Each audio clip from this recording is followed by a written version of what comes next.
Halloween Kills. I rewatched it. I watched it last Halloween, but I rewatched it this Halloween because um, Blind Wave again. They were reacting to it, so I was like, let me watch it with them. And I actually like it a lot better on the rewatch. Last time I talked about it, I was very critical about its flaws, but this time I was kind of like, I saw the flaws, but they didn't bother me as much. And in fact, some of the stuff I didn't like, I liked more this time. I wasn't a fan of the mob mentality storyline before, but this time I felt like it actually served the story pretty well. And there's a tons of very creative and brutal kills that had me cringing, but in a good way. It was a fun movie. I like Halloween Kills.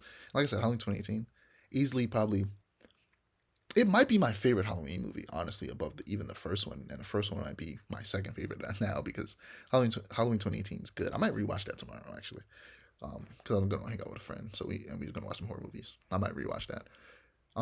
So Halloween ends. So it aired on streaming on Peacock. Day and date with the theatrical release, which was October 13th. Something not a lot of companies are continuing to do. Uh, so I like the idea behind the film Halloween Ends, but I'm not a fan of how it was executed. It was awkwardly paced and written, in my opinion. So Amir, I don't remember much of your opinions on the Halloween franchise, or if you've seen many of them. Could you refresh my memory? I've seen the first four. I haven't seen beyond that. So you haven't seen the most recent ones. Not at all. Do you mind if I spoil this one? Not really. I couldn't care less. I'm not a super huge Halloween fan. I like the first two a lot. Not a super huge fan. And for some reason, every time I ask one of my friends what happens in the newest ones, because I don't plan on watching it, they're like, "Oh, I don't want to tell you. I want you to go see it." I'm like, I'm not gonna watch it. Just tell me. 2018 is a great film. You should watch that one at least. But so Halloween Ends attempts to tackle the idea of cycles of violence by introducing a new character named Corey, who feels like he will take up the mantle of Michael Myers. So Corey starts off as like a mirror of Laurie Strode, having been a babysitter who went through a rough night that ended in murder, which follows him for years, and the town of Haddonfield treats him like an outcast, very similar to Laurie Strode. And you can definitely see how that would push him to murder, but I do not think the process toward the outcome was very well executed at all. So he starts off as a very sympathetic character who forms a romantic relationship with Laurie's granddaughter Allison, of which both her parents were killed in the previous films. Um, you root for them, but their relationship quickly becomes just a way to set up a confrontation between Laurie and Michael. Corey goes from a stand-up guy that it makes sense why Allison would be interested in him to a very creepy murderer way too fast. Um, the thing is, I don't think they should have gone this route. This film was set up to be the conclusion to Laurie and Michael's fight and the conclusion of an epic trilogy.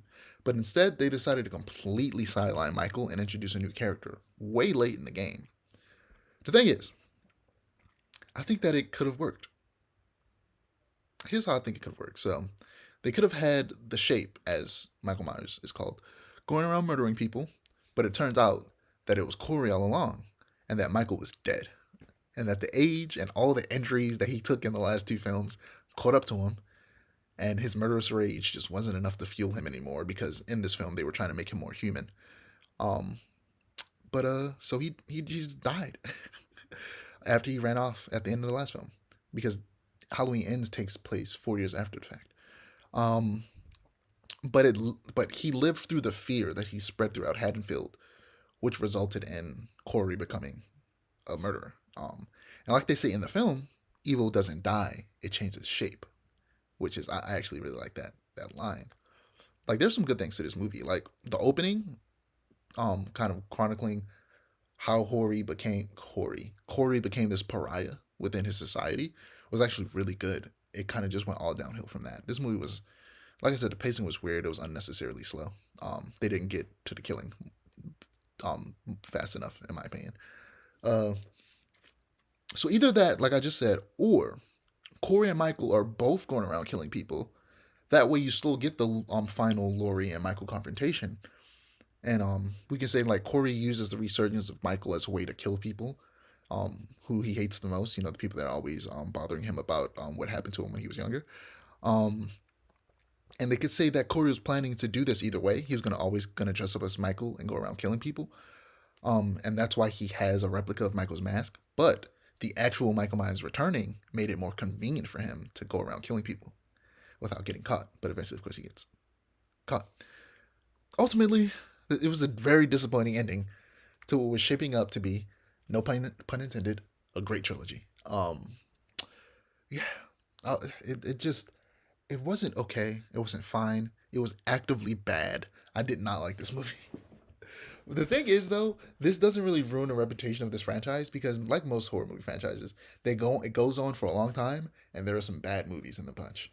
And this is just another one of the bad movies in the bunch that horror movies kind of just get away with because there are so many of them. But yeah, that's the last thing I got in terms of horror movies.